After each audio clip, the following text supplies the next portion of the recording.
Welcome to a peaceful journey through time, a gentle exploration of the history of fad diets, told in soft, soothing tones to help you let go and drift into restful sleep. Tonight, you can simply relax as this story unfolds with the slow rhythm of ancient traditions and quiet changes, each moment designed to quiet your mind and calm your thoughts. Settle into your most comfortable position, feeling the weight of the day fade away. Take a deep breath in, and as you exhale, let your body sink a little deeper into relaxation. With every word, imagine any tension slowly melting away, leaving only tranquility and comfort. The gentle history that follows will lull your mind, moving softly from century to century, across the old world and into the modern era. Allow your eyes to close or soften, and listen as the narration guides you through the quaint beginnings and unusual turns of diet fads throughout history.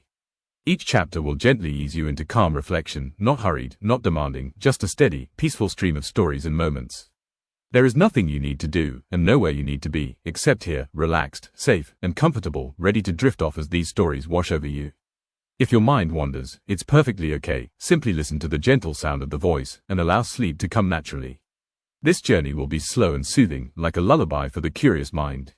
Now, let's begin, and let this gentle journey lead you ever closer to deep, restful sleep. Let us begin our journey far back in time, to the ancient world where the earliest examples of specialized diets appeared, not so different, in spirit, from the fad diets many know today. In ancient Greece, where the Olympic Games first began in 776 BC, athletes nurtured their bodies with carefully chosen foods to enhance their strength and stamina. At the dawn of these great competitions, the diet of Olympians was surprisingly simple and mostly vegetarian.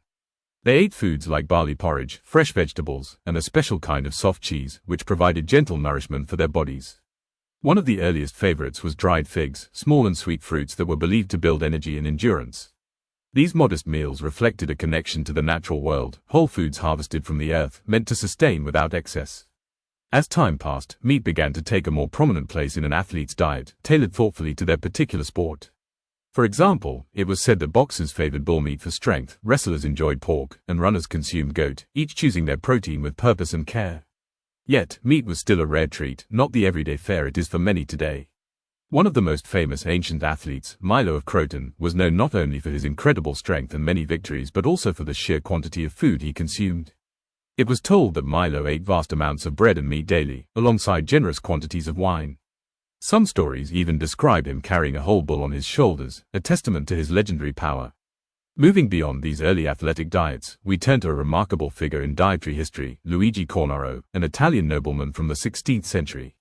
Cornaro's book, titled The Art of Living, published in 1558, is one of the earliest and most influential diet books ever written. Unlike the extreme restrictions often found in fad diets, Cornaro's philosophy was grounded in moderation and longevity. He embraced the idea that living well meant eating just enough, not too much and not too little, and balancing nourishment with pleasure and moderation. Cornaro's approach was gentle, advocating for a calm and measured lifestyle, which allowed him to live into his 90s. His wisdom stands out across the centuries as a reminder that health and happiness are deeply connected to balance, rather than obsession or extremes. As the centuries quietly passed, diet thinking continued to evolve slowly, shaped by cultural beliefs, availability of food, and early medical theories. The pre-industrial world saw no rush to fad diets as seen in later centuries. Food was often simple, seasonal, and regional, with an emphasis on sustenance rather than fashion. People ate what was available: grains, fruits, vegetables, and occasional meats, carefully observing how their bodies responded to different foods. Throughout this slow evolution, the roots of many modern dietary ideas were planted. Today's rapid fads have their ancient echoes in these early practices, the desire to optimize health, physical performance, and well-being through what we choose to eat. As you listen now, imagine the peaceful rhythm of those ancient days, where diet was a quiet, essential part of life's great flow, far removed from the bustling noise of modern times. Let this calm reflection soothe your mind, and prepare your body to gently drift toward rest. As we move gently into the 19th century, a new chapter in the story of diets begins, a time shaped by changing beliefs about health, beauty, and the body.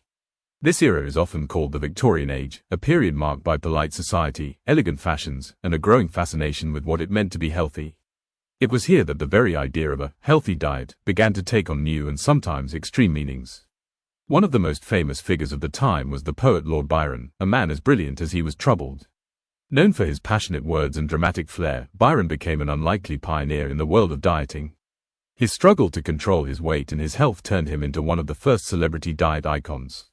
Lord Byron believed in the power of vinegar as a weight loss aid. He famously drank it diluted with water, sometimes consuming potatoes soaked in vinegar, convinced that this sour liquid could suppress his appetite and cleanse his body. Though his weight dropped significantly, the diet took a dark toll. It brought with it constant stomach troubles, vomiting, and serious damage to his health.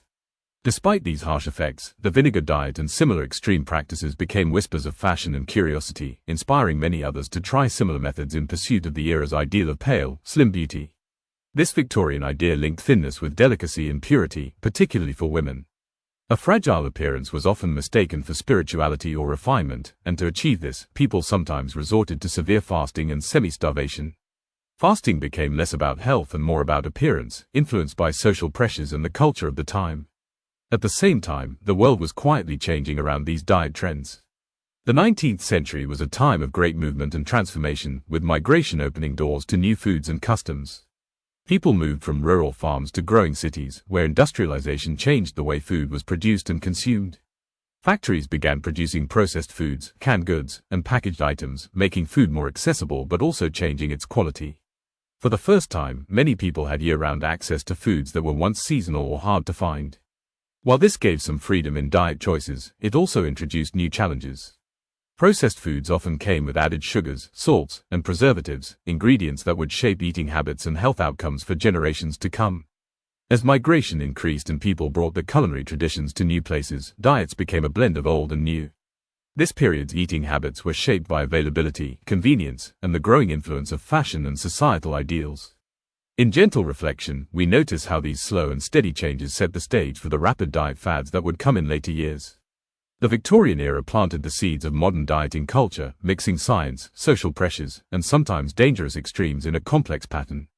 Now, as you allow yourself to relax further, imagine this time of grand changes, where the simple act of eating was transforming, both in meaning and in method. Let the calm unfolding of history quiet your mind and soothe your spirit, as we prepare to drift deeper into the story of fad diets and the human desire for well-being and beauty. Now, gently moving into the early 20th century, we encounter a time when dieting began to take on more scientific measures, a new era where numbers and calculations promised control over the body and its shape. In 1917, a remarkable woman named Lulu Hunt Peters introduced a revolutionary idea in her book titled Diet and Health, with Key to the Calories. Dr. Peters was a physician who believed that the secret to managing weight was understanding the calorie, the tiny unit of energy in every bite of food. Her book invited readers to count these calories, offering what seemed like a magical map to health and slimness. Lulu encouraged people to eat what they liked, but in moderation, by measuring the calories they consumed. She suggested a daily limit of about 1,200 calories to encourage weight loss, emphasizing that this number was backed by science. Her approach was practical and straightforward. She provided humor through charming illustrations, including drawings made by her young nephew, which made the serious subject more accessible and light-hearted. Her book became an instant sensation, selling millions of copies and remaining popular for decades. It spoke directly to a generation coming of age in a world increasingly obsessed with slender bodies, especially women embracing the flapper ideal of the 1920s, an era when being thin was fashionable and seen as a symbol of modernity and freedom. Yet, while calorie counting provided a seemingly rational method to lose weight, other, far more dangerous trends were also emerging during this time. One of the most notorious of these was the so-called cigarette diet.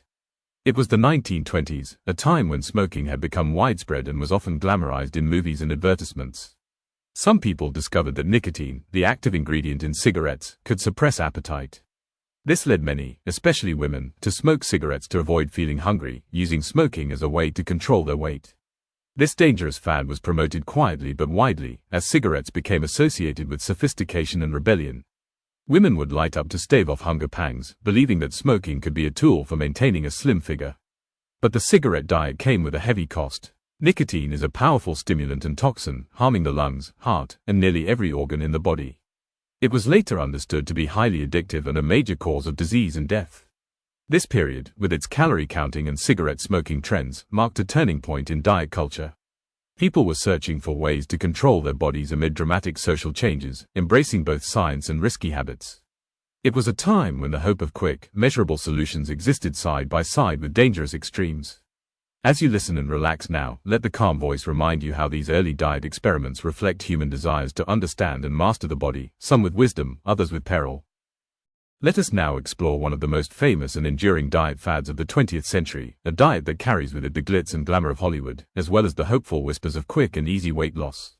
This is the story of the Hollywood diet, better known as the grapefruit diet, a trend that first rose to fame in the 1930s and has returned in various forms many times since. Picture the roaring 1920s blending into the early 1930s, when movie stars captured imaginations and movie screens around the world. In this sparkling era, beauty and slimness were highly prized, often seen as keys to success and fame. It was here that the grapefruit, a slightly bitter and refreshing citrus fruit, found a surprising place at the center of a popular weight loss plan. The Hollywood diet, or as it was sometimes called, the 18-day diet, was remarkably simple, yet strict. It revolved around the daily consumption of grapefruit. At every meal, followers were encouraged to eat half or a whole grapefruit, believing that this fruit contained a mysterious, fat-burning enzyme, capable of melting away unwanted pounds. Alongside the grapefruit, meals typically included protein-rich foods such as eggs, bacon, and meat, and some low-carb vegetables, forming a low-calorie menu that was often as low as 600 to 700 calories per day. This blend of high protein and citrus was said to enhance metabolism and suppress appetite.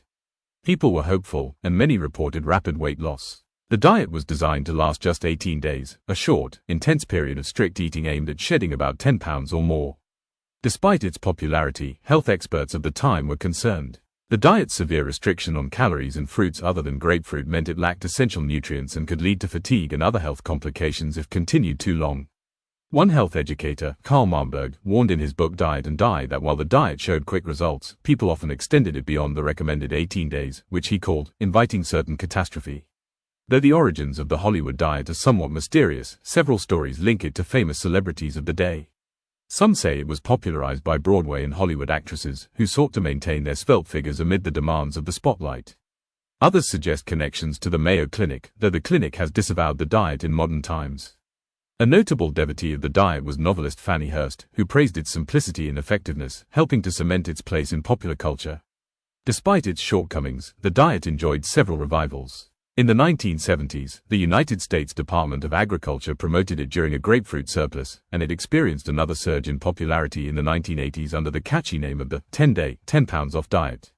Even today, variations of the grapefruit diet appear on the internet, often promising miraculous fat-burning benefits. But what of the scientific truth behind these claims? Research has shown that grapefruit itself contains no special fat-burning enzyme. However, eating grapefruit before meals may promote a feeling of fullness, helping some people reduce overall calorie intake. Grapefruit is low in calories and rich in vitamins A and C, fiber, and antioxidants, making it a healthy addition to any balanced diet. But the extreme calorie restriction typical of the Hollywood diet is not recommended. Imagine now the Hollywood scene of the 1930s, the bright lights, the studios, the actors preparing for the next big role, and the grapefruit sitting on their plates as they kept to this strict regimen. It was a diet born in an age of glamour but tempered by the serious desire to control one's physique amid cultural expectations. This diet represents both the hopes and dangers of fad dieting, promising quick fixes that often ignore the complexity of human nutrition and health. It reminds us how societal ideals can shape food trends, sometimes at the cost of well-being. As you listen and relax, picture the grapefruit, its ruby red flesh shining under the morning sun, and the quiet determination of those early dieters. Let this imagery carry you gently through the past, slowly easing your mind toward calm and restfulness. Let us now turn our attention to an early pioneer of liquid diet products, Drive. Stoll's Diet Aid. This diet aid first appeared in the 1930s, a time when many people were searching for convenient and effective ways to lose weight without the struggle of traditional dieting. Imagine yourself in an American beauty salon during the early years of the Great Depression. Life felt uncertain and people were eager for new methods to maintain health and appearance, especially as physical looks were closely linked to success and opportunity. It was here, amid the hum of curlers and perfume, that Dr. Stoll's Diet Aid was born, one of the first carefully marketed liquid meal replacements intended to help control weight. Unlike simple meal replacements today, Dr. Stoll's Diet Aid was quite different. It was composed of surprisingly humble ingredients, a teaspoon of milk chocolate mixed with starch, whole wheat, and bran, all blended into a single cup of water. This liquid concoction was designed to be consumed at breakfast and lunch, replacing solid foods with an easily digestible yet filling drink. The idea behind this diet aid was to provide enough protein and fiber to satisfy hunger while significantly reducing calorie intake. Followers would often replace 2 meals a day with this liquid blend and then consume a small, controlled dinner. This approach aimed to simplify eating, reduce calorie consumption, and promote weight loss, all without the need to prepare complicated meals or count calories rigorously. For many, this diet represented a modern, sophisticated alternative to previous strict or extreme diets. It allowed for easier control and was seen as a way to fit dieting into busy lifestyles, particularly for women balancing household duties and work. Beauty salons actively promoted the product as part of their services, giving the diet aid a glamorous appeal and direct access to women eager for new solutions. Dr. Stoll's diet aid was pioneering in its concept, setting the stage for the now ubiquitous market of diet shakes, meal replacements, and protein drinks that evolved over the decades. While primitive by today's standards, it nonetheless captured the imagination of the public as a tool for better control over body weight. However, beneath the promise of simple weight loss lay cautionary tales. Like many early diet aids and fads, Dr. Stoll's diet aid was low in calories and limited in essential nutrients when used over a long period. The lack of variety in essential vitamins risked malnutrition and could lead to fatigue and weakened immune function. This early liquid diet also reflected a recurring tension present in diet culture between convenience and healthfulness, speed and sustainability. While meal replacement shakes today tend to be fortified with vitamins and carefully designed for nutrition, Dr. Stoll's diet aid represented a first step into this new category of dieting, carrying hopes for fast results but with an incomplete understanding of dietary balance. As you listen now, imagine the beauty salons filled with women seeking transformation, sipping carefully prepared cups of this unusual mixture. Picture the quiet determination in their eyes and the era's hopeful faith in new scientific inventions promising control over the elusive quest for the perfect figure. Let this gentle scene soothe you, the blending of milk chocolate, bran, and whole wheat in water, the soothing ritual of nursing the morning and midday drinks, and the calm, measured pace of early dieting innovation. This story from the past forms a peaceful rhythm in the history of weight loss, reminding us how far we have come and the perennial human desire to balance health, ease, and appearance. With this image in your mind, relax deeper into your chair or bed, breathing gently as the story of early diet aids fades softly into silence. Let Dr. Stoll's efforts linger for a moment as a comforting memory of the long journey toward understanding our bodies and the foods we give them. Let's now explore a darker, more complex chapter in the history of diet culture, the rise of amphetamine-based diets and the use of barbiturate cocktails, a combination that promises control over appetite but carries hidden dangers. It was in the 1930s that amphetamines first entered the public consciousness as medical marvels. Initially developed as decongestants and stimulants, these synthetic compounds soon revealed unexpected properties. One of the most powerful effects discovered was their ability to suppress appetite. Doctors and pharmaceutical companies quickly realized that amphetamines could help people lose weight by reducing feelings of hunger and boosting energy. This discovery led to a boom in amphetamine-based diet pills, which promised rapid and effortless weight loss. Imagine a time when these pills were everywhere, from walk-in clinics to local pharmacies. Some were prescribed by doctors after brief consultations and dispensed with little regulation. These pills were often sold in bright colors, earning the nickname rainbow diet pills. They were marketed as a miracle solution, convincing many that the battle against weight could be won with just a simple pill. But amphetamines were not without serious side effects. They are powerful stimulants that increase heart rate and blood pressure, cause insomnia, anxiety, and have a high potential for addiction. Despite these risks, the fast results and energizing effects kept people coming back for more. To manage some of amphetamine's troubling side effects, particularly insomnia and nervousness, doctors and diet clinics began prescribing barbiturates alongside them. Barbiturates are sedatives, designed to induce relaxation and sleep. Together, these substances formed a dangerous cocktail. While the amphetamines sped up the body and suppressed hunger, the barbiturates slowed it down, calming the nerves and helping dieters get some rest. This powerful combination was a double-edged sword. On one side, it seemed to offer balance, a stimulant and a sedative to keep people feeling both energized and calm. On the other, it created a cycle of dependency, risking tolerance, addiction, and harmful health consequences. These cocktails were part of what became known as rainbow diet pills, multicolored tablets that combined amphetamines, barbiturates, thyroid extract, laxatives, and diuretics. The promise of rapid weight loss entranced many, but the reality was far more dangerous. Users often experienced jitteriness, confusion, heart problems, dehydration, and gastrointestinal issues. Despite growing awareness of the risks, these diet pills remained popular through the 1940s and into the 1950s, fueled by aggressive marketing and the cultural obsession with slender figures. For many, they were a quick fix, a shortcut to an ideal body, reflecting a deep desire to control weight by any means necessary. One particularly evocative image from this era is the walk-in diet clinic, where patients would receive brief consultations, promising pills tailored just for them, packaged in bright colors and seductive promises. These clinics were often subsidiaries of pharmaceutical companies, profiting immensely from the diet craze. As you listen, imagine the allure and the risk intertwined in this chapter of diet history. The promise of control, the thrill of immediate results, and the hidden troubles lurking beneath these multicolored tablets. This story reminds us how the search for quick fixes can sometimes lead down dangerous paths. It asks us to reflect on the complexity of health and the importance of caution in the pursuit of improvement. Let us now journey back to the 1940s, to a diet that has intrigued many for decades, a diet built on a simple but striking idea: cleansing the body by fasting on a special lemonade. This is the story of the lemonade diet, also known as the Master Cleanse. The lemonade diet first emerged in this era, invented by Stanley Burroughs, an alternative health practitioner who promoted the diet as a method to detoxify and rejuvenate the body.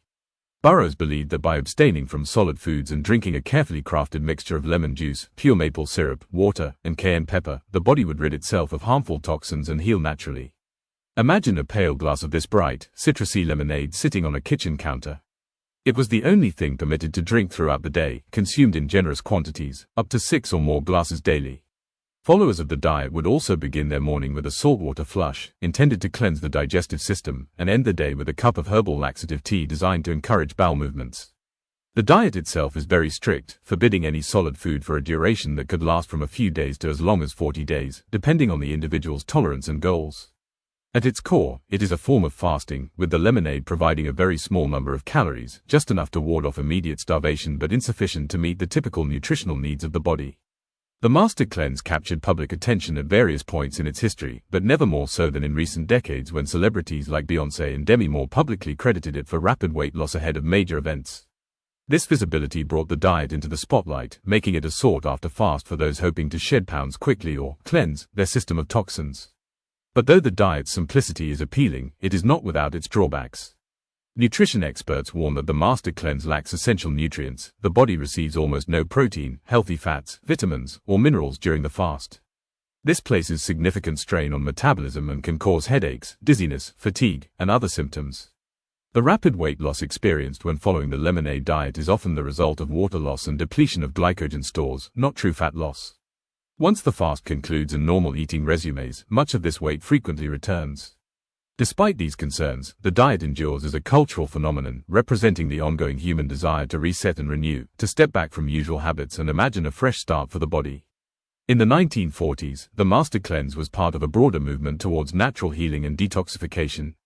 Alternative health practitioners like Stanley Burroughs, a naturopath and promoter of various unconventional therapies, saw fasting and cleansing as ways to combat disease and improve vitality beyond what conventional medicine offered. This diet carries a kind of ritualistic calm: the repetitive sipping of lemonade, the morning saltwater flush, the evening herbal tea. Its rhythm is simple and austere, yet for many, it holds power, a chance to feel physically and mentally renewed. Now, as you listen, picture this scene: the soft clinking of glass cups, the zesty scent of fresh lemon juice filling the air, a quiet kitchen bathed in morning light. Imagine the gentle rhythm of this diet, a slow dance of sipping and cleansing, repeated day after day. Let the simplicity and dedication of the lemonade diet wash over you as an echo from the past. Feel your body relax deeper, your mind soothed from the narrative's gentle unfolding. Whether or not one chooses to follow this strict regimen today, the lemonade diet remains a captivating chapter in the story of human approaches to weight, health, and renewal.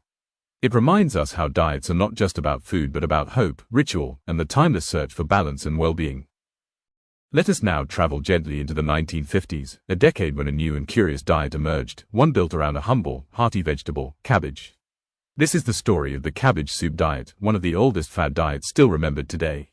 The origins of the cabbage soup diet remain somewhat mysterious, but its roots trace back to this era, growing especially popular over time.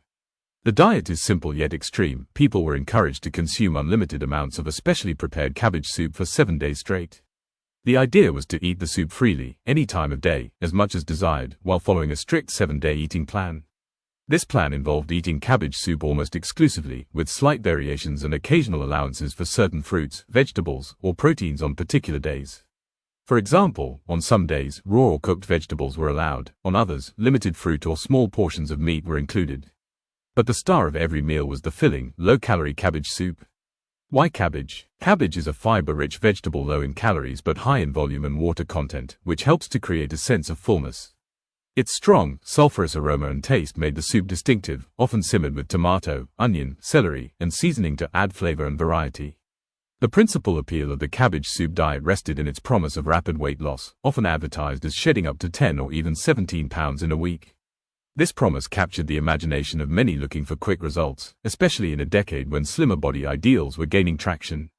In popular culture, the diet has been known by many names, sometimes linked to hospitals or health institutions, often called the Sacred Heart Diet, the military cabbage soup diet, or even the Trans World Airlines stewardess diet. Such connections gave it a veneer of credibility, though these institutions frequently denied any formal association.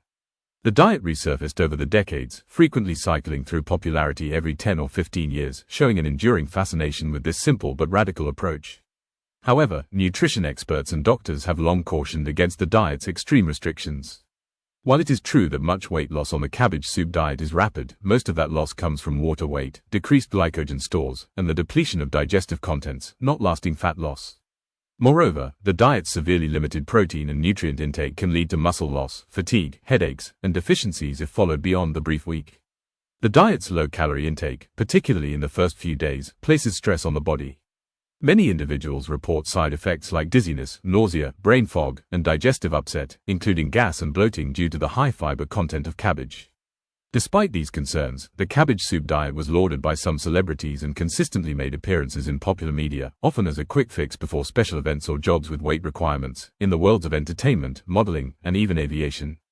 Imagine now a kitchen from the 1950s, where a large pot simmers with cabbage, onions, and tomato.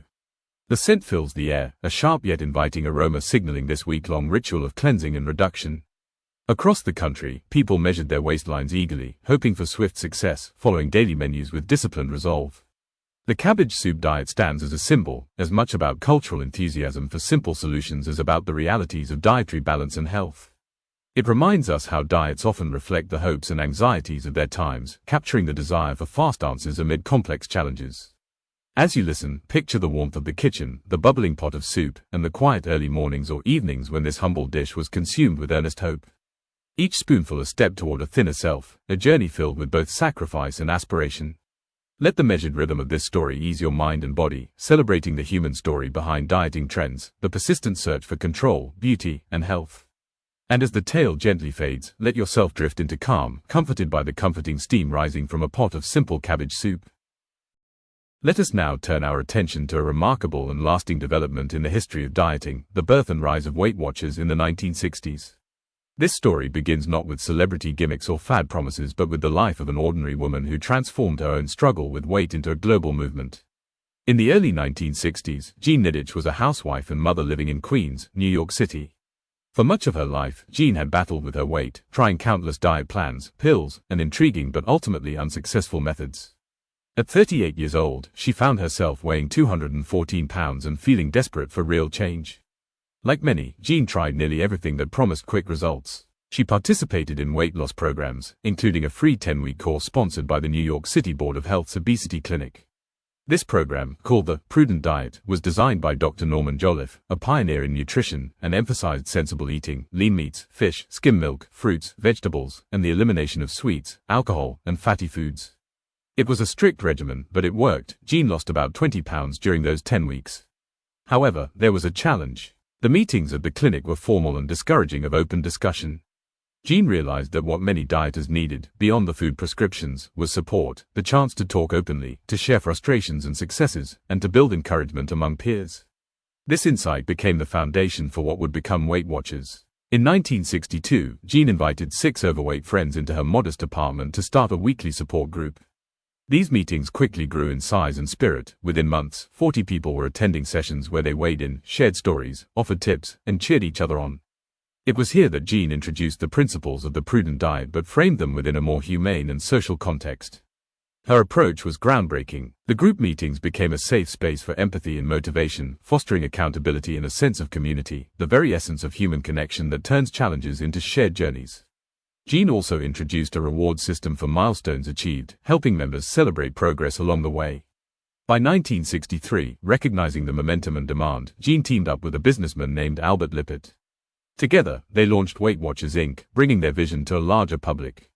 The first official meeting was held above a movie theater in Queens, where 400 people attended. The simple concept of combining a structured eating plan with group support proved wildly popular. Weight Watchers charged members a small fee, $2 per weekly meeting, to cover expenses and grow the program. It was a modest beginning for what would become a worldwide phenomenon. The original Weight Watchers diet was based closely on the prudent diet, advocating a maximum daily calorie intake with foods like lean meat, fish, skim milk, fruits, and vegetables, while excluding sweets, alcohol, and fatty foods. Members were encouraged to weigh their food portions carefully, never skip meals, and engage fully in the program. Importantly, the program recognized that weight control was a lifelong challenge, not a one-time fix. Jean stressed the importance of maintaining weight loss through continued support and healthy habits.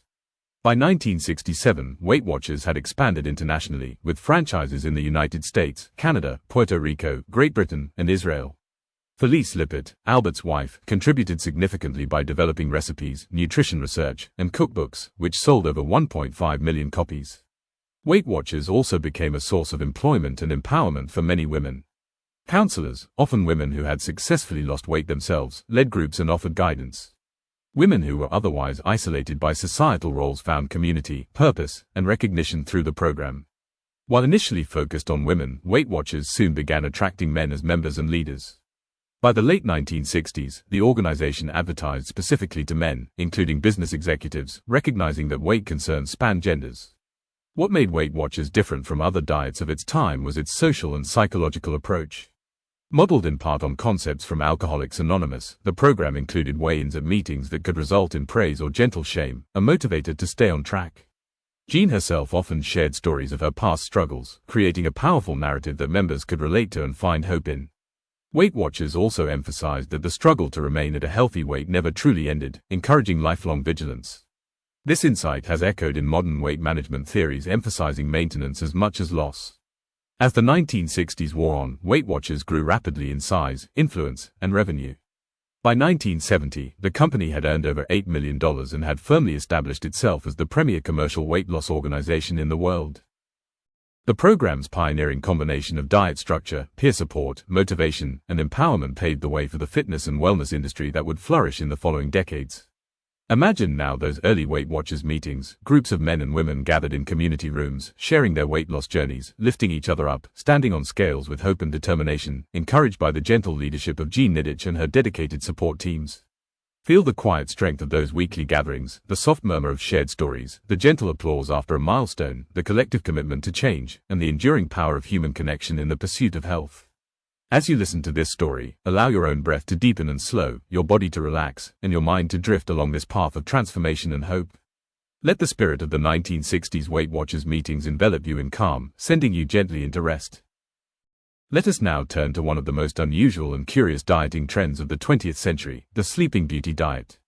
Unlike many diet plans based on food choices or exercise routines, this fad took a very different approach, the idea that you could lose weight simply by sleeping more. The less you ate, the more you slept, hence the whimsical name, the Sleeping Beauty diet. It may sound like a fairy tale, but the Sleeping Beauty diet emerged in the 1970s during a time of increased fascination with quick weight loss solutions. The premise was simple yet extreme. By sleeping longer hours, often aided by sedatives, dieters could reduce the number of meals they consumed, thereby cutting calories without the struggle of hunger or dieting discipline. The concept was appealing in its simplicity. Imagine drifting into deep, extended slumber, skipping breakfast, lunch, and even dinner, waking only when necessary or for brief moments. It promised a way to bypass the ever-present temptation of food, the challenge of controlling portions, and the emotional rollercoaster of dieting. In practice, followers of the Sleeping Beauty diet would sometimes use sleeping pills or other sedatives prescribed by physicians to ensure that they remained asleep for long stretches, often up to 12 to 20 hours per day. These pills were not taken lightly. This approach carried substantial medical risks. At one point, the diet enjoyed some popularity among celebrities and individuals desperate for solutions to chronic weight issues. The name, Sleeping Beauty, evoked the fantasy of effortless transformation, as if yes, one could truly sleep their way to a slimmer figure, waiting for the magic moment of awakening. However, the reality was far from magical. Sleeping excessively, particularly when aided by sedatives, can cause serious problems. Extended sedation can lead to muscle atrophy, slowed metabolism, and a weakened cardiovascular system. It comes with risks of dependency on drugs, impaired cognitive function, and potential overdose. Many medical professionals warned against the Sleeping Beauty diet, describing it as dangerous and unsustainable. Weight loss achieved through enforced sleep was primarily a result of prolonged fasting combined with decreased physical activity, neither of which contributed to healthy or lasting results. The diet also ignored the psychological effects of isolation and prolonged inactivity. Sleeping most of the day could lead to depression, anxiety, and social withdrawal, making it hard for individuals to maintain normal life patterns. Despite these warnings, the Sleeping Beauty diet remains a striking example of the lengths people will go to in pursuit of weight loss. It reflects the desire for easy solutions, the hope for magic in a pill or a nap, and the allure of avoiding physical hunger altogether. Instead of an enduring health strategy, the Sleeping Beauty diet serves as a cautionary tale, reminding us how important balanced nutrition, moderate physical activity, and safe sleep practices truly are.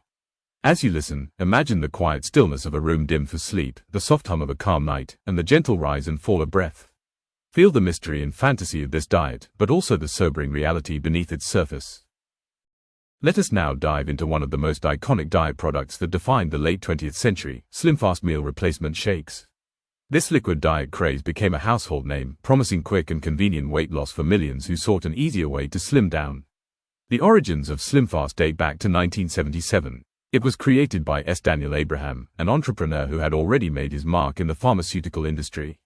Abraham's company, the Thompson Medical Company, had a deep foundation in over-the-counter remedies but saw an opportunity in an emerging market, liquid meal replacements designed to control calories and curb hunger. Early dieting trends often relied on extreme calorie restriction or appetite suppressants, but SlimFast introduced a new approach: simple, portion-controlled shakes and snacks that could replace 2 meals per day, leaving the third meal to be a sensible, low-calorie dinner. Imagine supermarket shelves in the late 1970s and 1980s lined with brightly colored cans and packets of these meal replacement shakes, available in flavors like chocolate, strawberry, and vanilla. For consumers, SlimFast promised a convenient way to lose weight without the hassle of cooking elaborate meals or counting calories obsessively.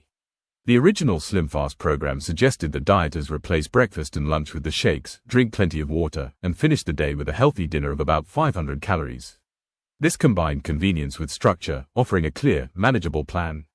Despite its promise, the first iterations of SlimFast faced challenges. The liquid protein diet craze of the 1970s had led to health scares, dangerous fad diets prompting warnings from the Food and Drug Administration. SlimFast had to restore consumer confidence. By the 1980s, SlimFast was finding its stride. Its popularity surged, boosted by celebrity endorsements, advertising campaigns, and the rising cultural obsession with slim figures. The appeal lay in its simplicity and perceived modernity: a shake for breakfast, a shake for lunch, and a sensible dinner. By 1990, SlimFast launched a massive $100 million advertising campaign that reached millions of Americans, helping it corner the growing market for meal replacement products. The brand became synonymous with dieting convenience. During this time, diet culture was also expanding beyond just weight loss to emphasize healthy living and long-term lifestyle changes. SlimFast began to reposition itself not just as a diet product but as part of a SlimFast way of life, introducing snacks, bars, frozen meals, and more to diversify offerings. This evolution reflected broader consumer trends, the desire for flexibility, variety, and comprehensive nutrition support in weight management. SlimFast's reach extended beyond the United States, influencing diet markets in Europe, Canada, and Latin America. Its branding understood the modern consumer's needs and anxieties, packaging hope and control into each shake. However, as the years passed into the 2000s and beyond, SlimFast faced challenges. Increasing concerns about processed foods, synthetic ingredients, and the desire for more natural or holistic approaches slowed growth. Competitive fitness trends and personalized nutrition programs also provided alternatives. Today, SlimFast remains a recognized brand but operates in a more complex and competitive weight management landscape. Its history offers a window into the evolving cultural relationship with diet, convenience, and the search for effective weight loss strategies. Imagine now opening a cool can of SlimFast shake on a busy morning, thick, sweet, and creamy, promising control over hunger and progress toward a slimmer body. Picture millions of people for over 4 decades relying on this blend of science, marketing, and convenience to navigate the challenging world of weight loss. As you listen, allow the calm and steady rhythm of this story to soothe and relax you, recalling an era of neon lights, high-cut spandex, and the promise of a shake that could change everything. Let these words carry you gently forward into peaceful rest, wrapped in the comfort of a slow narrative unfolding, the story of SlimFast, a diet fad icon born from innovation and hope in a changing world. The 1970s were a time of change. Nutrition science was advancing, the public grew more aware of health and wellness, and societal ideals around body shape were becoming more pronounced. It was also the decade when the first official government guidelines on nutrition were introduced in the United States, encouraging Americans to eat less fat and more carbohydrates to reduce the risk of heart disease. Amid these shifts, the diet industry rapidly expanded both in size and influence, fueled by 2 powerful forces: the rise of celebrity endorsements and the boom in diet books. Celebrities, always figures of admiration and aspiration, became central to promoting new diets and health products. Movie stars, singers, and television personalities began publicly sharing their weight loss journeys, endorsing specific plans, shakes, or supplements.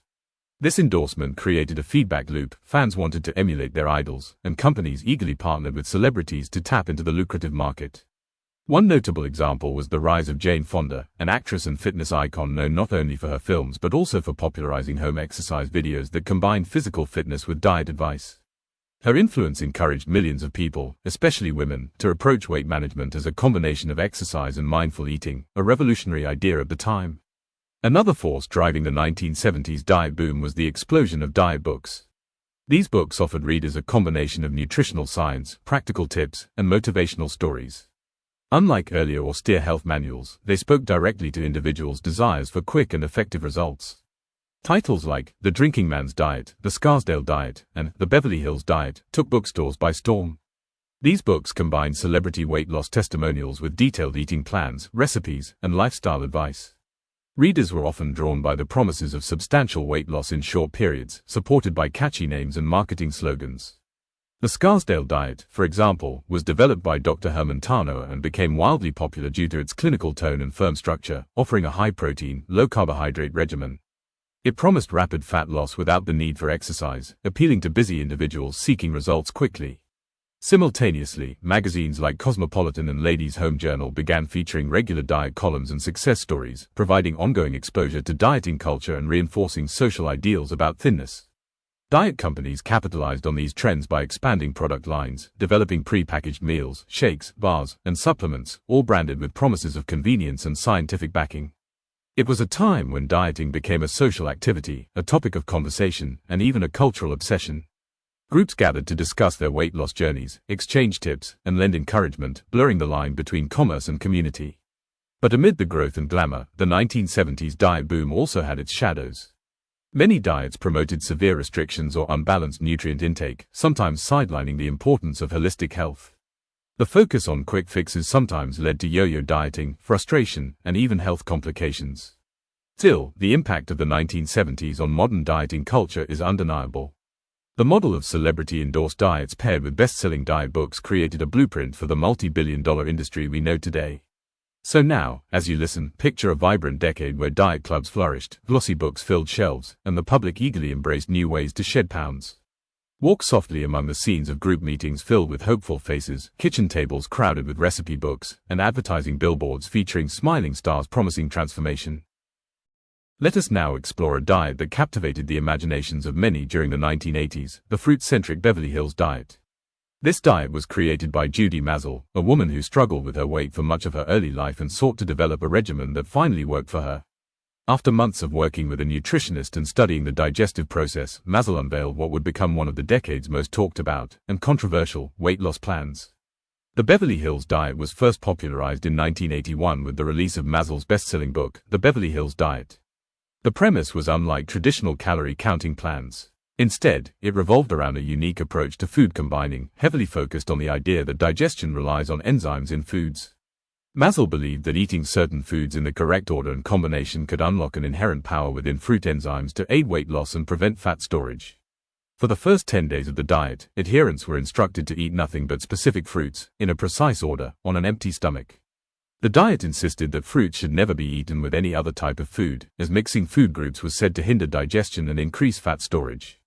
In particular, Mazel touted pineapple as a superfruit with fat-burning properties, leading many to consume it liberally. After those initial days, the diet gradually reintroduced limited amounts of carbohydrates, such as bread, butter, and corn. Proteins like lobster, steak, and chicken were not allowed until day 19. The restrictive nature of the plan meant that followers had to wait many weeks before enjoying what others might consider full or balanced meals. The Beverly Hills Diet divided foods into 3 groups: carbohydrates, and even subsets of carbohydrates, proteins, and fats. It further classified wine as a fruit due to its fermentation process, allowing moderate wine consumption throughout the diet, adding to its allure. As you listen, picture the dazzling and fashionable world of 1980s Beverly Hills, full of glittering celebrities, bright neon lights, and a culture obsessed with appearance and quick fixes. Mazel's diet fit perfectly into this environment, promising not just weight loss but a glamorous lifestyle and entry into Hollywood's elite. Celebrities such as Linda Gray, Engelbert Humperdinck, Sally Kellerman, and Mary Ann Mobley endorsed the diet. Even Maria Shriver, wife of Arnold Schwarzenegger, credited the diet with helping her lose 25 pounds while pursuing her television career, saying, "That was the last diet I ever went on." However, the Beverly Hills diet was met with skepticism and criticism from the medical and scientific communities. Physicians and nutritionists pointed out that the theory on enzymes was flawed. Enzymes in fruits do not aid digestion in the way Maslach claimed. They warned that the diet's heavy emphasis on fruit and lack of balanced nutrition could result in diarrhea, fever, muscle weakness, circulation problems, and potassium deficiency. The Journal of the American Medical Association published an article declaring the diet full of inaccuracies and potentially harmful. Despite health concerns, the diet's striking promise of swift weight loss, framed by its novelty and celebrity backing, led it to become a cultural phenomenon for a time. It captured the era's spirit, a fascination with body image, the allure of glamour, and the quest for easy solutions. In 1996, Judy Maslach released an updated version called the New Beverly Hills Diet, shortening the regimen and making some rules slightly less severe, but still rooted in strict food combining and fruit-centric principles. Listening now, imagine the aroma of fresh fruit filling a sunlit kitchen, the bright colors of pineapple, watermelon, and oranges inviting you to taste and to hope. Visualize the carefully planned meals, the anticipation of passing from fruit days to the slow return of proteins. The Beverly Hills diet remains a vivid example of how diet fads are often influenced as much by culture and celebrity as by science. It reflects the human desire for simplicity and transformation, but also reminds us of the importance of balance, safety, and critical thinking when it comes to health. As this segment closes, take a slow breath and feel the calm energy of this diet story, the sparkling, fruit-filled dream of the 1980s, fading gently into quiet understanding and restfulness. Let us now gently explore the fascinating world of food combining, as popularized by the Fit for Life diet, a concept that grew widely known in the 1980s thanks to Harvey and Marilyn Diamond.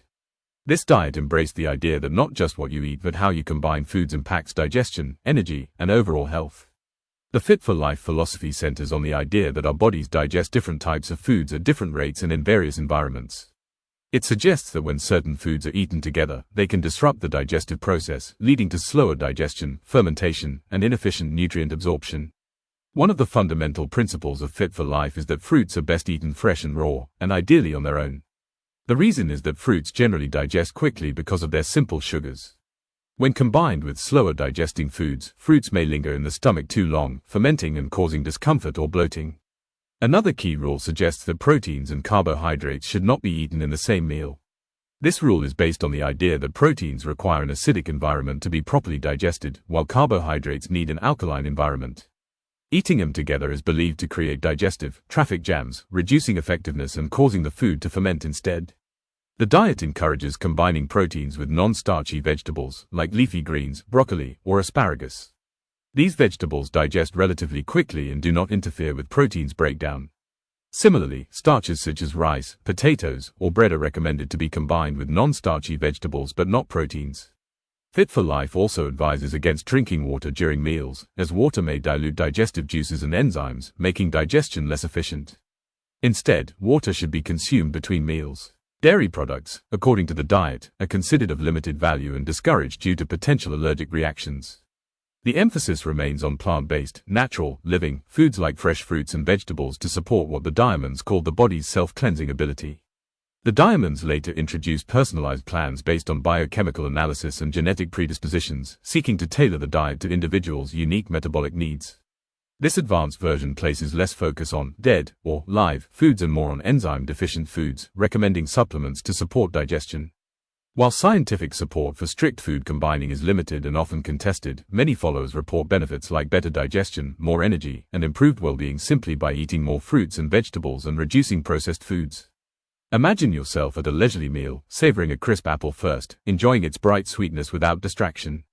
Later, nourishing your body with a generous plate of grilled chicken and steamed green beans, allowing each to digest efficiently and effortlessly. Visualize the gentle rhythm of mindful eating, chewing slowly, appreciating every bite, and honoring your body's natural processes. The Fit for Life diet encourages not just specific food combinations but fostering an overall harmonious relationship with food, avoiding rush, overeating, and mixing that confuse digestion. In this approach, food is not merely fuel but medicine and renewal. It invites you to slow down, listen to your body, and choose natural, whole foods that support vitality. Now, gently moving forward to the late 20th century, we enter a period where dieting became more deeply intertwined with scientific theory and controversy.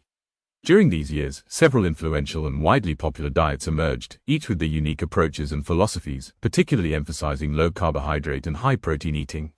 In 1992, Dr. Robert Atkins, a cardiologist, published his now famous Atkins diet.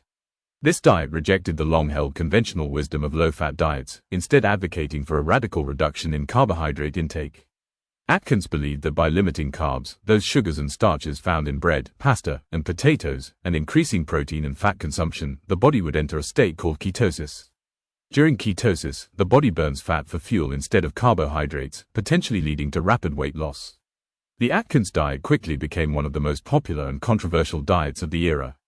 It offered hope to many who had struggled with traditional calorie-counting diets that emphasized fat reduction. Atkins promised that one could enjoy meats, cheeses, and even butter while still losing weight, a revolutionary idea at the time. A few years later, in 1995, Dr. Barry Sears introduced the Zone diet. This diet took a more balanced approach but still emphasized controlling carbohydrate intake, advocating a specific macronutrient ratio of 40% carbohydrates, 30% fats, and 30% protein. Sears believed maintaining this zone balance kept insulin and other hormones stable, helping reduce inflammation and promoting weight loss and energy. Then in 2003, the South Beach diet, created by cardiologist Dr. Arthur Agatston, further popularized the low-carb, high-protein philosophy. This diet was similar to Atkins in some ways but placed a stronger emphasis on the quality of carbohydrates and fats, encouraging consumption of good carbs, such as vegetables and whole grains, and good fats, from sources like nuts and olive oil. These diets shared common goals: limiting carbohydrate intake, increasing proteins and healthy fats, and controlling insulin levels to encourage fat burning. Millions embraced these plans, finding success and renewed motivation on their paths to health. However, this surge of popular low-carb diets also sparked significant debate within the medical community and health organizations.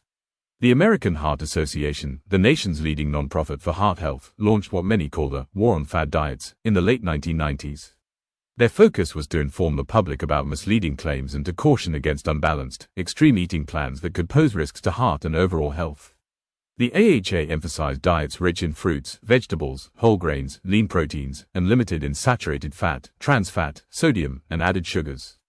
Their position was rooted in decades of research connecting these patterns to reduced cardiovascular disease risk. While acknowledging the appeal of rapid weight loss diets, the AHA cautioned against drastic carbohydrate reduction and excessive fat consumption, highlighting insufficient evidence and potential long-term health consequences such as elevated cholesterol and kidney strain. These tensions between emerging diet trends and established health advice reflect the evolving and sometimes contentious nature of nutrition science. They underscore the need for balanced, evidence-based recommendations while acknowledging the real human desire for manageable, effective weight loss solutions. Imagine yourself now in the quiet of a late 20th century physician's office, a place where clinicians carefully weigh the promises of new diets against decades of research. Hear the dialogue between hope and caution, innovation and tradition. Now, we softly enter the 21st century, a time when diets have become as much about the online world as the foods we eat. The internet and social media platforms have transformed the way diet trends spread and take hold, sometimes gently, sometimes with a dangerous edge. One of the most popular diets to gain a foothold in this new era is the paleo diet. Inspired by what our hunter-gatherer ancestors might have eaten, the paleo diet encourages the consumption of whole, unprocessed foods, meats, fish, fruits, vegetables, nuts, and eliminates grains, dairy, legumes, and processed sugars. It promises a return to natural eating for better health, weight loss, and energy. Critics, however, argue that the diet oversimplifies human evolution and nutrition, noting the lack of long-term scientific studies supporting its claims. Then there is the carnivore diet, a more extreme variation, urging followers to eat only animal products, meat, fish, eggs, and certain dairy items, completely excluding plant-based foods. While some report weight loss or reduced inflammation, medical experts express caution over potential nutrient deficiencies and heart health risks. Among these modern food philosophies are also the lectin-free and pagan diets. The lectin-free diet focuses on avoiding certain plant proteins called lectins, believed to cause inflammation or autoimmune responses in some people. The pagan diet combines paleo and vegan principles, emphasizing plants but allowing some animal products. Both diets have enthusiastic followings online, but their scientific foundations remain largely limited and controversial. Amid these more mainstream gestures of natural and ancestral eating, darker and more dangerous fads also lurk, one of the most alarming being the cotton ball diet. Rising to brief prominence around 2013 via social media and online forums, this diet involves consuming cotton balls soaked in juice or smoothies to artificially fill the stomach and suppress hunger. It is not a true diet but a hazardous eating disorder behavior. The cotton ball diet is fraught with risks. The ingestion of non-digestible fibers leads to intestinal blockages, choking hazards, and serious malnutrition. Most cotton balls are made from synthetic fibers laden with chemicals, making their consumption even more dangerous. Medical professionals warn of the potential for death resulting from this diet, emphasizing the need for awareness and prevention, especially among vulnerable teenagers and young adults. Many of these modern diets, promoted passionately online by influencers and niche communities, lack robust scientific backing. While social media provides unprecedented access to information and support, it can also propagate misinformation, echo chambers, and unrealistic expectations. Communities grow around these diets, offering camaraderie and motivation but sometimes encouraging dangerous extremes and unverified practices. The emotional pull of belonging can blur the lines between healthy lifestyle changes and disordered eating. As you listen, allow yourself to reflect gently on the power and pitfalls of these digital diet worlds. Imagine the endless scroll of posts and hashtags sharing success stories, recipes, and warnings. See in your mind's eye both the hopeful faces inspired by new beginnings and the quiet struggles hidden behind screens. Let this calm consideration remind you that while many diets offer helpful principles, the best path to health remains balance, informed choices, and listening thoughtfully to your body. Now breathe deeply, ease your shoulders, and allow this wave of understanding and caution to settle softly in your mind, carrying you peacefully toward rest. Let us now gently turn inward to explore the psychology behind diet fads, an essential piece in understanding why these trends persist through time, despite the ever-changing landscape of nutrition science. At the heart of dieting's allure is a deeply human desire, the wish for rapid results. Who doesn't want to see quick changes after effort? The promise of swift transformation captures the imagination, offering a compelling appeal that few can easily resist.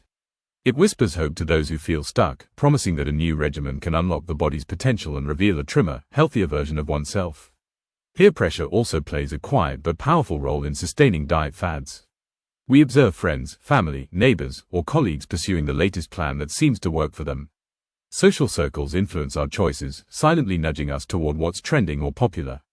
Eating patterns become not just personal but social acts, woven into the fabric of acceptance and belonging. Then there is the magnetic pull of celebrity influence. When admired actors, musicians, or athletes share the diet secrets, their endorsements carry weight far beyond mere preference. They inspire millions and set cultural standards, creating entire industries built on mirroring the lifestyles of the famous. Yet beneath these external influences lie profound emotional factors. Dieting often intertwines with self-esteem, body image, and identity. It offers a sense of control amid life's uncertainties, a way to manage anxiety, grief, or change through the tangible acts of choosing, measuring, and restricting food. For many, dieting becomes a source of comfort and hope, even as it brings frustration or disappointment. Reflecting softly now, it is helpful to recognize how diet trends tend to be cyclical, rising, fading, and often returning with new names or variations. This cycle reminds us that while our approaches to health constantly evolve, the core human feelings behind dieting remain remarkably constant. In this light, an important message emerges: the value of self-acceptance and kindness. While seeking better health and well-being is natural and worthwhile, it is equally essential to honor one's body, embracing patience and compassion along the journey. Picture a gentle ocean tide, a rhythm of ebb and flow, retreat and advance. So too are diet fads, a pattern of coming and going in the landscape of human experience. Allow yourself to rest in this rhythm, releasing harsh judgments or rushed expectations. As this reflection slowly closes, breathe with ease. Feel the gentle embrace of self-acceptance wrapping around you, inviting peace and calm. Let these moments of understanding foster gratitude for the body you inhabit and hope for nurturing it with kindness and care. Now, softly exhale. Allow your mind and body to drift peacefully, carried by the soothing currents of acceptance, balance, and mindful wellness. Now, softly, let us turn to a gentle reflection on a truth that transcends all the many diets and trends throughout history, that balanced nutrition, moderation, and patience often outlast extreme diets. Through the decades, fad diets have come and gone like fashions, bright and dazzling in the moment, sometimes promising rapid transformations through strict rules or magic foods. They capture attention and inspire hope. Yet, much like fleeting trends in clothing, hairstyles, or music, they tend to fade, replaced by the next new idea. But through this ebb and flow, the human search for wellness remains constant and steady. It is a timeless quest, not just for a slimmer figure, but for health, vitality, and peace of mind. Balanced nutrition, the practice of eating a variety of wholesome foods in moderation, is the quiet foundation beneath the flashes of fads.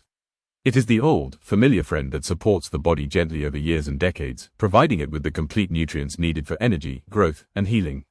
Moderation echoes throughout the wisdom of generations, allowing enjoyment without excess, listening to hunger and fullness cues, and honoring the body's natural rhythms. It frees us from the cycle of guilt and strict rigidity that so often accompanies fad dieting. Patience is the quiet virtue, sometimes lost in the rush for quick fixes. It reminds us that true change, especially in our bodies and habits, unfolds slowly, often imperceptibly, but with lasting effect. Let us share a few gentle anecdotes from history's diet chapters. Think of the grapefruit diet, which dazzled with rapid loss but faltered as followers faced imbalance. Recall the cabbage soup diet, briefly restoring hope before fading into memory. Consider the millions who embraced low-carb crazes, only to find the pendulum swinging back in favor of balanced eating. Each of these stories offers a lesson, a whisper from the past urging calm, steady progress. They assure us that the essence of health is not in fleeting perfection but in sustainable care. Now, breathe slowly and deeply. Feel the warmth of self-compassion and acceptance enfolding you, as if a soft blanket on a cool night. Remember that wellness is not a destination marked by sudden leaps but a path walked gently with mindful steps. Celebrate movement forward, no matter how small. As this reflection settles within, let your mind release tension and anticipation. Allow yourself to drift into a space of calm reassurance. The gentle fade of fad diets invites you home, to patience, balance, and the enduring kindness you owe yourself.